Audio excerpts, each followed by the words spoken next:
이어서 2교시 이제 수업 다시 이어서 진행하도록 하겠습니다.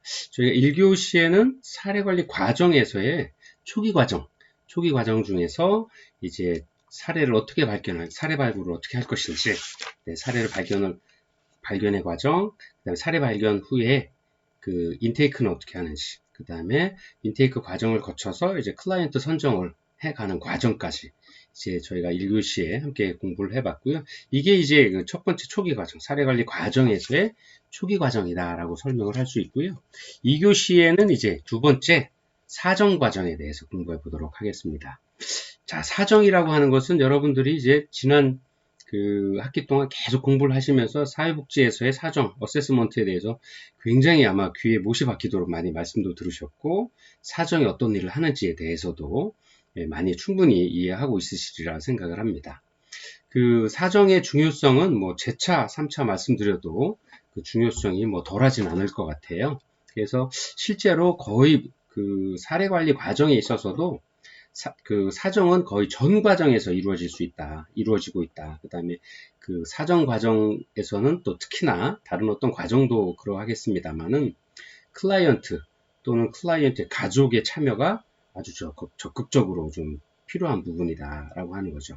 왜냐하면 사례 관리라고 하는 것이 클라이언트의 복합적이고 다양한 욕구를 통합적이고 체계적으로 또 지속적으로 서비스를 제공해주기 위한 것인데, 그 과정에서 클라이언트의 욕구가 무엇인지를 정확히 아는 것, 그리고 클라이언트가 가진 자원들, 그다음에 강점이라든가 아니면 어떤 가용 자원들이 어떤 것인지를 정확히 알 수 있어야 거기에 맞는 정확한 개입 계획을 세울 수 있고, 또 클라이언트가 어떻게 변화하고 싶은 목적과 목표를 정확히 할 수 있게 되는 거죠. 또 진행 과정에 있어서도 지속적인 재사정의 과정이나 지속적인 사정 과정을 통해서 서비스에 대한 어떤 진행 과정이 적절한지, 또 클라이언트가 변화하는 노력들이 적정한지를 계속적으로 알아낼 수가 있게 되는 거죠. 또 그런 과정을 거쳐서 그런 과정들을 거칠 수 있을 때 또 클라이언트를 위한 올바른 계획을 세울 수 있고, 그것이 서비스가 정확히 의도된 대로, 계획된 대로 진행이 되어 나간다라고 알 수 있을 겁니다. 그래서 다시 한번 말씀 좀 드리면, 사정 과정에서는 욕구에 대한 사정, 그 다음에 이 자원과 클라이언트가 가진 자원과 강점에 대한 사정, 그 다음에 클라이언트가 가지고 있는 장애물에 대한 사정, 사례 관리 과정이 이렇게 보통 크게 세 가지를 좀 중요시 보게 되는데요. 사정이라고 하는 것은 클라이언트 욕구에 대한 정보를 수집하고, 그 다음에 수집된 정보를 종합적이고 체계적으로 분석해서 최종적으로 개입할 문제를 규정하고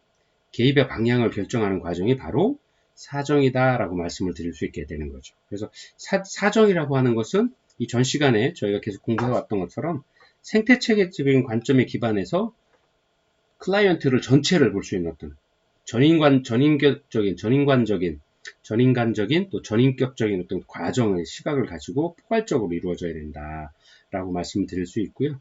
문제뿐만 아니라 클라이언트가 또 그 가족이 가진 강점 및 자원에 대해서도 구체적으로 좀 사정을 해야 될 필요가 있다라고 하는 겁니다. 그래서 이러한 사정은 다시 한번 말씀드리지만 2단계 사정 과정에서만 국한되는 게 아니라 사례관리 전 과정에서 걸쳐서 지속적으로 일어날 수밖에 없다. 또 지속적으로 그 과정들을 거쳐 나가야 된다라고 말씀드릴 수 있습니다. 또 자료 수집 과정에 이어서 사정 단계에서도 클라이언트의 참여는 지속적으로 계속 이루어져야 되고, 그것이 아주 중요한 역할을 차지한다라고 말씀드릴 수 있습니다. 그래서 첫 번째 욕구 사정에 대해서 함께 같이 보면요. 클라이언트의 욕구 사정은 일상생활에서 미충족된 욕구를 확인하는 것입니다. 이 미충족된 욕구 때문에 클라이언트가 어떤 또 다른 부족한 부분이거나 아니면 정상적인 우리가 이야기하는 아니면 스스로 행복한 웰빙한 삶을 살 수 없게 되는 거죠. 그래서 그거를 채울 수 있어야만 하는 거라고 할 수 있는 거죠. 그래서 이 미충족된 욕구가 바로 이걸 확인하는 게 바로 욕구 사정이다라고 말씀을 드린 거죠.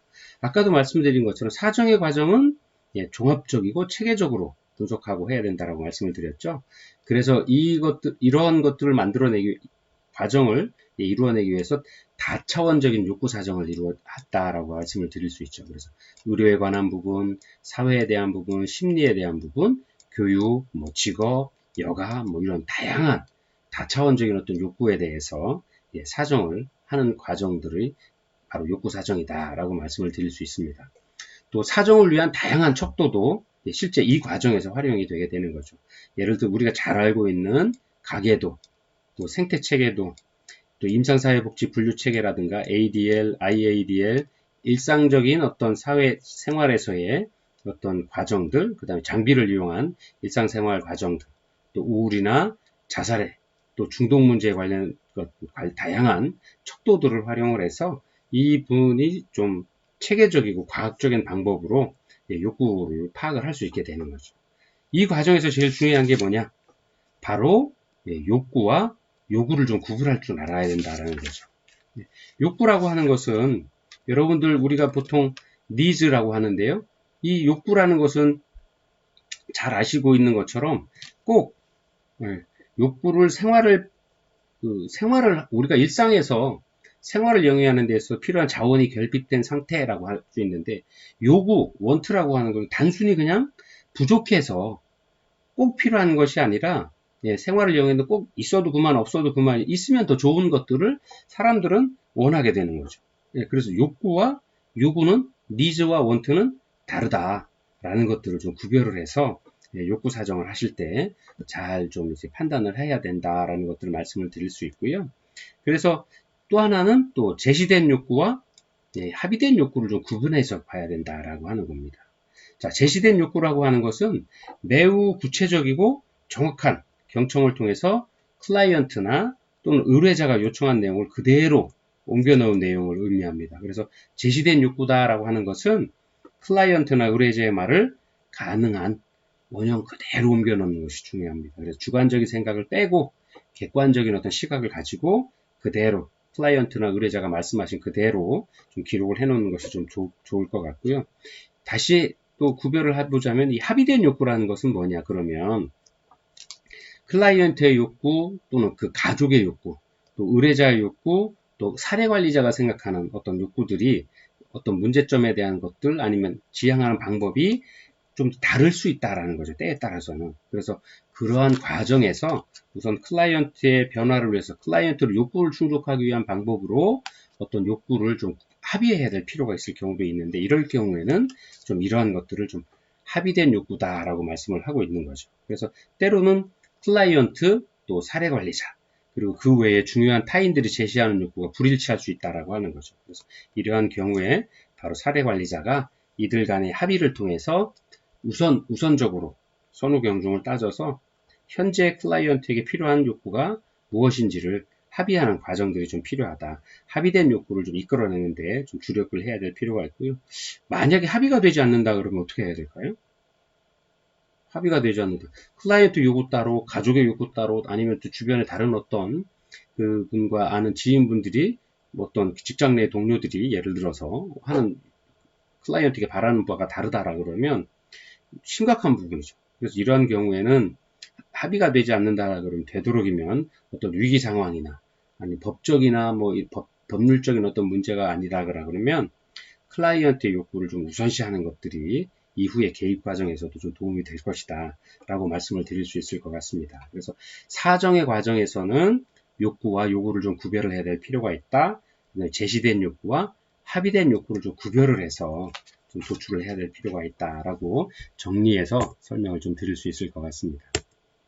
자, 예를 들어서 한번 볼까요? 그래서 그 여러분들 교재에도 나와 있는데요. 표 5-4를 보시면 그 페이지 130페이지에 있습니다. 아동 권리 기반 주요 욕구 사정 영역과 내용 해서 이렇게 아주 표준화되어 있는 부분들이 있죠. 그래서 아동 수준의 욕구와 가족 수준의 욕구. 그래서 사정 영역에서는 아동 수준의 욕구에서는 생존권, 보호권, 발달권, 또 참여권 이런 부분에 대한 어떤 사정 내용들을 좀 알아낼 필요가 있다라는 거고요. 또 가족 욕구에 있어서의 수준에서는 양육을 할 수 있는지, 양육 능력에 관한 부분, 또 가족 기능인지, 가족 기능은 어떤지, 또 가족의 경제 상황은 어떤지를 좀 전체적으로 사정을 통해서 아까 말씀드린 대로 통합적이고 종합적인 사정을 통해서 이 아동의 사례관리 대상이 된 이 아동에게 개입하기 위한 어떤 다양한 자원들까지도 전체를 둘러싼 전인격적인 어떤 사정을 좀 해야 될 필요가 있다라고 이렇게 아주 이런 어떤 예시에서도 그런 내용들을 좀 보실 수 있으리라 생각을 합니다. 그래서 실제 아동 수준의 욕구와 가족 수준의 욕구 이 정도의 어떤 그 세세한 어떤 사정을 한다라 그러면 아마 실제로 클라이언트의 욕구, 대상으로 온 아동 클라이언트의 어떤 욕구를 정확히 파악을 할 수 있을 거고, 또 아동이 가지고 있는, 또 그 가족이 가지고 있는 강점이나 자원들, 이런 것들을 활용할 수 있겠죠. 또 여러분들 그 교재 131페이지를 보시면, 표 5-5 희망복지 지원단의 욕구조사 내용들이 있습니다. 그래서 그 욕구 영역이 이렇게 아주 다양한 부분에서 할 수 있는 거죠. 안전에 관한 부분, 또 클라이언트 건강에 관한 부분, 또 일상생활 유지에 관한 부분, 또 가족관계나 또 사회적 관계, 또 경제, 교육, 직업, 또 생활환경 및 권익보장 이렇게 다양한 부분에 있어서의 어떤 그 욕구 영역을 좀 구별을 해서 사정을 해야 되고요. 예를 들어서 안전에 관한 부분에서도 하나 보면요.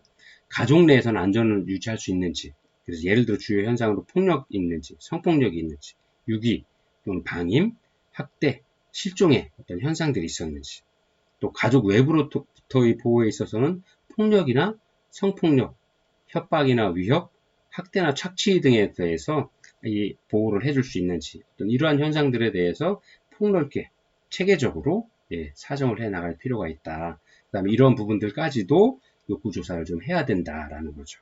그래서 클라이언트가 가진 욕구가 안전이다라 그러면 이렇게 세세하게, 자세하게, 그리고 종합적으로 욕구 사정을 좀 해야 되겠다 하는 거죠.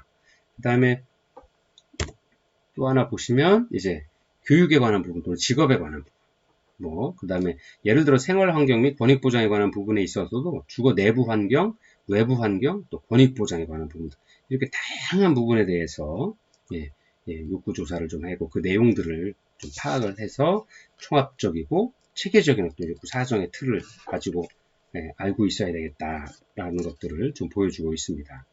그리고 또 여러분들 교재 132페이지에 보시면요. 또 하나 있는데 표 5-6을 보시면 사회복지관에서의 사정도구 틀이 있습니다. 그래서 여기도 보시면 대상자명, 일시 담당 사회복지사에서 배점도 이렇게 매기도록 되어 있죠. 그래서 실제 현장에서 쓰고 있는 어떤 사정도구 틀이기 때문에 이런 그 숫자로 나타낼 수 있어서 예를 들어 100점 만점에 몇 점 정도다. 현재 이분의 환경이나 어떤 그 체계들이 경제 상황이나 이런 부분들이 그래서 점수로도 이렇게 표현을 해낼 수가 있는 거죠. 그렇게 되면 점수가 높으면 어떤 그 판정 대상에 있어서 아니면 욕구 사정에 있어서 어떤 문제들 심각한 문제가 어느 부분인지를 좀 더 정확히 파악해낼 수 있겠죠. 그래서 이러한 어떤 현장에서의 다양한 방법들이나 아이디어를 통해서 구체적이고 체계적이고 종합적인 사례 관리를 해나간 욕구 사정을 하기 위한 어떤 도구들 틀들을 좀 많이 만들어가고 있다, 활용하고 있다 라고 이렇게 설명을 드릴 수 있습니다. 또 그 얘기는 거꾸로 이야기하면 사정이 바로 그만큼 중요하다. 또 과학적이고 체계적으로 이루어지는 것들이다. 이루어져야 한다라는 것들을 더 역설적으로 설명을 할 수 있다라고 말씀을 드릴 수 있고요. 두 번째가 사정에 있어서 자원 및 강점에 대한 사정입니다. 즉 여러분들 이제 사례 관리에서 자원이라고 하는 것은 클라이언트의 목표 달성을 위해서 필요로 하는 수단을 총체적으로 이루는 거죠. 즉 문제 해결을 위한 과정, 그것도 그 수단이라고 말씀을 드릴 수 있을 것 같습니다. 그래서 자원은 클라이언트가 직면하거나 직면할 수 있는 역경에 대해서 완충작용을 하는 보호 요인과 또 예방 요인으로 그 기능을 할 수 있다라고 이야기를 하고 있습니다. 그래서 대부분의 클라이언트는 자신의 문제 해결을 위한 자원을 갖지 못했거나 또는 자원에 대한 접근성이 굉장히 건강하신 분들보다는 좀 떨어진다, 아니면 좀 부족하다, 낮다라고 말씀을 드릴 수 있죠. 그래서 그 사례 관리의 개입 과정은 클라이언트의 욕구 충족을 위해서 필요한 자원을 연결하고 조정하는 일들에 많은 시간들을 할애하고 그것에 집중하게, 그 과정에서는 집중하게 됩니다. 그래서 결과적으로 사례 관리를 통한 개입 효과는 개입 전과 비교해서 얼마나 클라이언트가 이용할 수 있는 사회 자원들에 대해서 지역사회 자원의 양과 수준이 얼마나 확대되었느냐라고도 표현해낼 수가 있게 되는 거죠. 그래서 이러한 사례 관리에서의 자원이 아주 필요하다 하는 것들을 말씀을 드릴 수 있고요. 이렇게 자원 사정을 위한 어떤 도구로는 생태도, 또 사회적 지지망 그리드라고 하는 이런 다양한 어떤 방법 도구들을 활용을 하고 있습니다. 여러분들이 이제 생태도 한번 그려보셨죠? 가족에 대한 생태도, 관계는 어떤지, 또 직장 내에서의 관계는 어떤지, 한번 여러분들도 다 그려보셔서 관계가 좋은지, 또 향하는 방향이 내가 관심을 받고 있는 건지, 내가 관심을 두고 있는 건지, 어떤 이러한 부분들을 도표로 잘 그리고, 또 그러한 클라이언트를 둘러싸고 있는 주변 환경이나 생태 체계적인 어떤 환경에 있어서의 관계들을 일목요연하게 또 보실 수 있고, 또 그 관계가 강한지 약한지, 소원한지, 뭐 이런 것들까지도 다 표현을 할 수 있죠. 또 사회적 지지망도 그러한 어떤 비슷한 관계인데요. 네트워크 상황이 어떤가 하는 거죠. 그래서 그런 것들을 이제 도구로 활용을 해서 보여줄 수 있다라는 것들입니다. 그래서 자원이라고 하는 것이 이제 소재에 따라서 또 이제 내적 자원, 이렇게 외적 자원, 이렇게 자원의 유형들을 좀 구별을 하고 있는데요. 내적 자원이라고 하는 것은 이렇게 개인이나 가족들, 내가 클라이언트가 소속되어 있는 어떤 내부에서의 활용할 수 있는 자원이다라고 말씀을 드릴 수 있겠죠. 그다음 외적 자원은 외부에서 활용할 수 있는 자원이라고 말씀을 드릴 수 있는데, 뭐 공식적인 자원과 비공식적인 자원으로 구별을 할 수 있죠. 공식적인 자원이라고 하면 공적 기관에서 하는, 우리 흔히 이야기하는 뭐 사회적 국가에서 제공하는 사회적 서비스, 뭐 예를 들어 4대 보험 서비스라든가 아니면 사회보험 서비스라든가 공공부조 서비스, 국민기초생활보장법 등 법률에 의한 어떤 법률에 보장되어 있는 서비스들이 바로 공식적인 자원 또는 공식적인 어떤 외부 자원이다라고 말씀을 드릴 수 있고요. 비공식 자원은 뭐 자원봉사자라든가 아니면 다른 여러 선생님들이 지역사회 기관이라든가 봉사단체라든가 뭐 이런 분들에게서 얻을 수 있는 자원들이 이제 외적 자원 중에서 이제 비공식 자원이라 구별할 수 있죠. 또 공식적 자원에 민간기관이 들어온 거는 이제 대개의 사회복지기관들이 공공기관에서 정해주는 어떤 보조금을 활용을 해서 이런 기관들을 운영하는 경우들이 많죠. 그렇다 보니까 민간기관에서 제공하고 있는 사회복지 서비스들도 공식적 자원이다라고 이렇게 구별을 하고 있다라고 설명을 드릴 수 있겠습니다. 자, 그래서 이제 내적 자원의 예를 좀 들어보면 개인의 긍정적인 성향, 또 신체적인 건강, 또 가족의 건강한 의사소통 능력, 또 유연한 가족 규칙, 또 가족 유대감 등 뭐 이런 어떤 내적 자원들이다라고 설명을 드릴 수 있고요. 아까 말씀드린 대로 외적 자원의 공식적 자원은 뭐 공적 급여나 민간 지원 서비스 뭐 이런 것들, 그다음에 비공식 자원은 이제 친척, 이웃, 친구, 뭐 이렇게 자원봉사자분들 이런 분들의 외부에서 활용할 수 있는 어떤 자원이 이제 외적 자원이다라고 이렇게 설명을 드릴 수 있겠습니다. 자, 강점 사정 이렇게 보통 이야기를 하고 있잖아요. 저희가 어떻게 이제 생각들을 하고 계시나요? 지난 시간에도 강점 관점에 대해서 좀 저희가 사례 관리에서 말씀을 드렸는데, 강점을 좀 발견한다라고 하는 것은 그 강점을 발견해서 그 강점을 키우고 클라이언트의 힘을, 내부적인 힘을 좀 더 북돋아 주어서 그분이 클라이언트가 스스로 자기의 문제를 파악하고 또 그 문제를 해결하기 위한 방안들을 찾아가도록, 그래서 긍정적으로 사례관리 과정에 참여하고 그래서 스스로의 힘을 키워가는 것들을 좀 더 활성화시키는 과정이 바로 강점 발견의 어떤 큰 시각이라고 볼 수 있고요. 방향이라고 볼 수 있고요. 강점 발견은 아까도 말씀드린 것처럼 발견한다라고 말씀을 하고 있잖아요. 본인이 가지고 있지만 모르고 있는 거거든요. 또 본인의 내재되어 있는 힘인데 이 힘을 찾지 못하고 있는 거거든요. 그래서 포기하고 있거나 아니면 스스로 어려운 상태에서의 익숙해져 가는 거라고 말씀을 드릴 수 있죠. 그래서 이것을 사례관리자 선생님이나 아니면 서비스를 이용하는 과정에서 스스로의 강점을 발견하고 그 강점을 키워나갈 수 있는 것, 그런 어떤 도움을 좀 줘야 된다라고 하는 거죠. 그래서 강점 사정을 위해서는 모든 개인에게 강점이 있다라는 것들을 사정하는 것, 모든 개인에게 강점이 있다라는 사실과 아주 작은 부분들까지도 개인이 가지고 있는 그 아주 작은 특성들, 이런 것들도 강점이 될 수 있다는 것들을 꼭 인지하고 있어야 됩니다. 누가? 사례관리자 선생님들께서. 네. 그래서 아무리 노숙자라고 그래도, 아무리 성소수자라고 그래도, 아니면 뭐 그래도 그분들 일지연정이라도 그분들이 가지고 있는 내부적인 힘들이 있다라는 거죠. 그래서 그 힘들을 발견하고 찾아내서 그 힘을 좀 더 키워줄 수 있는 어떤 과정들도 사례관리자 선생님들께서 좀 고민을 좀 많이 하셔야 될 부분이다라고 하는 거죠. 그래서 현장에서 이제 복합적인 문제 어려움으로 취약해지고 또 무기력해지는 어떤 클라이언트를 마주하다 보면 이들이 과연 강점을 가지고 있나? 강점이라는 게 있어? 라고 생각을 할 수도 있을 겁니다. 그러나 강점 관점의 기본 원칙은 모든 개인, 가족, 지역사회의 강점이 존재한다라고 믿고 있고요. 또 그러한 강점을 찾아낼 수 있다라고 믿고 있는 겁니다. 그래서 클라이언트 강점에 대한 믿음과 발견하고자 하는 어떤 세심한 노력들이 사례관리자 선생님들에게 좀 필요하다라고 이렇게 말씀을 좀 강조해서 말씀을 좀 드리고 싶습니다. 그래서 이러한 어떤 여러분들 교재 135페이지를 보면요. 강점 발견의 예시라고 잘 나와 있는데요. 한번 같이 제가 읽어봐 드리도록 하겠습니다. 종아기의 아버지는 종아기가 잘못을 하면 술을 마시고 때리는 일이 많았으며 가정 내에서도 폭력을 행사하였다. 이웃들이 지역사회복지사가 종아기네 집을 방문하는 것을 위험하다고 말릴 정도로 평판이 좋지 않았다.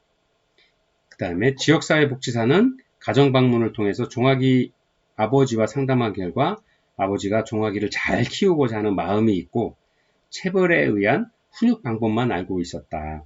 아버지는 상담을 통해서 아동 양육에 있어서 체벌이 아닌 대안을 고려하게 되었다. 바로 강점을 발견한 거죠. 종아기 아버지가 술을 좀 마시고 아이를 때리는 폭력을 행사하는 경우가 있었지만 그것이 그 아버지가 아이를 잘 키우고자 하는 마음의 표현이었다라는 거죠. 그래서 그 잘 키우고자 하는 마음을 강점으로 보고 아동 양육의 체벌이 아닌 다른 방법들이 많다라는 것들을 알려주고 그 강점, 종아기를 잘 키우고자 하는 마음, 그 마음대로 아이를 좀 양육을 하려면 체벌이 아닌 다른 방법을 선택을 해서 해야 된다라는 것들을 뭐 경험이나 어떤 사례를 통해서 아니면 서비스를 제공을 통해서 프로그램을 통해서 알려드리고 그렇게 방향을 바꿔나갈 수 있도록 해주는 거죠. 그것이 바로 강점 발견의 예시다라고 이렇게 설명을 하고 있습니다. 그래서 자원과 강점을 효과적으로 사정하기 위해서는 사례관리자가 자원에 대한 어떤 전문가가 되어야 되고 지역사회 자원들과도 긴밀한 어떤 유대관계를 가지고 있어야 된다라고 할 수 있고요. 또 강점에 대해서도 민감성을 좀 갖추고 있어야 된다. 이런 것들이 필요하죠. 그래서 지역사회 기관과의 어떤 네트워크, 연계, 그 다음에 자원봉사자들 간의 어떤 연계들, 또 다학문적인 또 다학제적인 어떤 전문가들과의 어떤 관계도 좀 잘 맺어야 되겠다. 또 지역사회 다양한 사회복지 기관들과도 어떤 네트워크를 구축을 통해서 이러한 것들을 함께 이루어 나가야 되겠다 하는 거죠. 자, 그 다음에 이제 사정에 있어서 세 번째가 바로 장애물 사정입니다. 자, 장애물이라고 하는 건 말 그대로 뭐 클라이언트의 문제 해결 과정에 있어서 방해가 되는 것들을 이제 다 총칭해서 장애물이다라고 우리가 말을 하고 있습니다. 그래서 장애물이라고 하는 것은 사례관리자가 클라이언트를 온전히 이해하고 돕는데 방해가 될 수 있고요.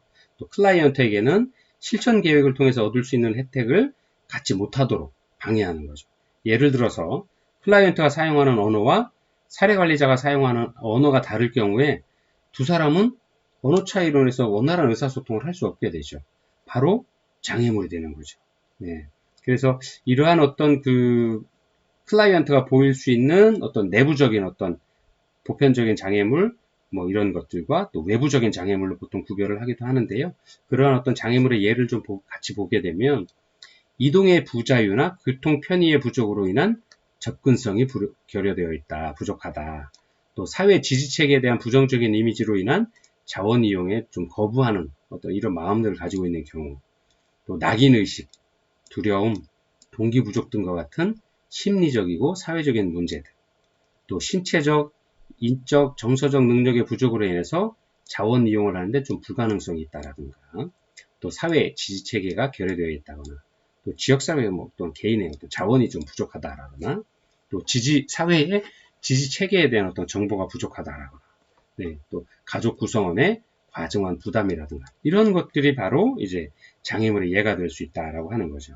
그래서 사례관리자는 장애물이 확인이 되면 장애물을 극복하기 위한 전략들을 좀 수립해 나가야 될 것입니다. 그래서 예를 들자면 클라이언트가 중학생인 사례에서 합의된 욕구와 실행 계획으로 각각 성적 향상과 뭐 매일 2시간씩 도서관에 스스로 학습하기를 이제 결정했다라고 생각을 해보면, 이 경우 장애물로 뭐 예를 들어서 클라이언트가 의지가 부족하다라고 사정이 되었다라 그러면 장애물을 극복하기 위해서 예를 들어서 부모님과 사례자가 매일 뭐 지지해주기, 전화해서 뭐 이런 부분도 잘하고 있는지 확인도 하고, 잘하고 있다라고 응원해주고 지지해주고, 이런 것들을 통해서 클라이언트 의지를 좀 북돋아줄 수 있는 이런 어떤 방법들을 찾아갈 수도 있겠죠. 그래서 그런 전략을 세워나갈 수도 있게 되는 거죠. 그래서 이 장애물 사정을 잘 해나가는 것도, 그런 것들을 통해서 어떤 프로그램 실천에 어떤 그 전략이나 계획들을 세우는 것도 꼭 필요하다라고 말씀을 드릴 수 있습니다.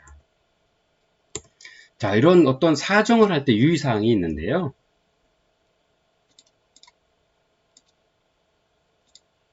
자, 장애물 사정에 있어서 유의사항은 첫째, 클라이언트뿐만 아니라 그 가족의 욕구도 함께 사정할 수 있어야 된다라고 하는 겁니다. 왜냐하면 클라이언트는 가족이라고 하는 공동 구성체에 함께 포함이 되어 있기 때문에 이 가족이 가지고 있는 욕구도 함께 사정을 할 수 있을 때 올바른 어떤 클라이언트를 위한 어떤 프로그램 서비스 계획들을 세울 수 있다라는 거고요. 두 번째가 사정 시에는 사례 관리자의 이론적인 근거와 판단이 좀 필요하다라고 하는 거죠. 그래서 저희가 첫 시간에 모델이라든가 유형이라든가 사례 관리에 대한 어떤 다양한 이론들을 공부하는 것들도 바로 이러한 사례 관리자의 기본적인 어떤 전문적인 소양으로서 공부를 하게 되는 겁니다. 그리고 세 번째가 보통 사례 관리 대상자로 접수된 후에 10일 이내에 욕구 및 위기도 조사와 같은 사정들을 좀 맞춰야 되겠다 하는 겁니다. 그래야 어떤 그 라포 형성이 되어서 진행하는 과정 중에서 또 사례관리 회의를 좀 진행을 해야 되는데, 그런 것들이 좀 더 최신의 정보를 가지고 진행이 돼야 되기 때문에 조금 더 좀 기한을 좀 두고서 어떤 그런 부분들을 좀 해야 되겠다 하는 거죠. 그래서 보통 이제 5일 이내에 사례 회의를 거쳐서 대상자 구분 및 선정을 하게 되고요. 그 다음에 대상자로 선정이 되면 20일 이내에 사례관리 서비스 제공 계획들을 수립해서 통보하도록 보건복지부에서는 어떤 이런 지침들을 가지고 있습니다. 그래서 이런 어떤 기한들을 좀 잘 감안을 해서 좀 진행을 해야 되겠다는 거고요. 네 번째는 사례관리 사정은 3개월을 주기로 보통 재사정을 실시한다라는 겁니다. 그래서 클라이언트 또는 그 프로그램을 진행해 나가는 과정에 있어서의 클라이언트의 요구나 또 환경이 변화되었을 때는 수시로 좀 재사정을 좀 해 나가야 될 필요가 있다라는 거고요. 다섯 번째 마지막으로 사례에 대한 사정은 사례 회의를 통해서 이루어진다라는 거죠. 클라이언트를 담당하고 있는 담당 사례 관리자 선생님의 주관적인 어떤 결정이 아니라, 이러한 다양한 사례에 대한 어떤 부분들에 대한 어떤 그 자료들을 모아서 사례 회의를 통해서 다학제 간의 사정을 통해서, 그다음에 다양한 분야에 대한 어떤 사정들을 통해서 통합적인 어떤 사정을 좀 해야 되겠다 하는 부분들입니다. 그래서 이러한 부분들이 이러한 클라이언트에 대한 종합적인 어떤 사정 내용을 통해서 개입 방향과 서비스 내용들을 좀 결정해 나가는 것들이 좀 필요하다라고 강조해서 말씀을 드릴 수 있습니다.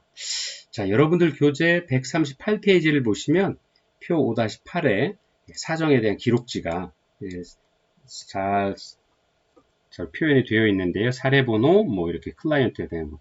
그 다음에 여기도 보면 제시된 욕구는 어떤 게 있는지, 합의한 욕구는 뭔지, 또 강점은 어떤 게 있는지, 이용 가능한 자원은 어떤 게 있는지, 장애물은 어떤 게 있는지, 이런 것들을 일목요연하게 기록을 하도록 되어 있죠. 그래서 어떠한 척도를 사용했는지, 어떠한 그 분석 틀을 사용을 했는지, 척도의 종류는 어땠는지, 사정 결과는 어땠는지에 대한 어떤 이런 기록들을 다 하도록 되어 있습니다. 그래서 판정 결과에 긴급 사례인지, 뭐 집중관리 사례인지, 일반관리 사례인지에 대한 것도 이러한 어떤 사정의 결과를 바로 알 수 있도록, 이런 것들이 바로 이제 사정 기록지다 라고 이렇게 설명을 드릴 수 있습니다. 그래서 사정에 관한 부분들 이렇게까지 기록이 된다라 그러면 이제 그 다음 대상자를 어떻게 선정을 하고 대상자에 대한 이제 그 후에 개입 계획들을 사정에 근거해서 과학적이고 체계적으로 어떤 개입 계획과 실천 과정들을 만들어 나갈 수 있겠죠.